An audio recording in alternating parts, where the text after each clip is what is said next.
এই ভিডিওতে আমরা শতকরার বেসিক একটি সমস্যার সমাধান করব।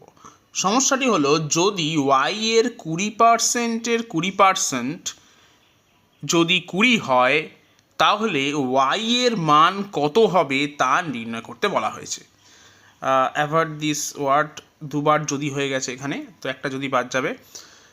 অর্থাৎ আমি এখানে বলতেই পারি যে y ইন্টু 20/100, এটা হলো y এর 20%। এখন এর 20%, তার মানে এই পুরো অংশটা ইন্টু 20/100 সমান সমান হলো 20।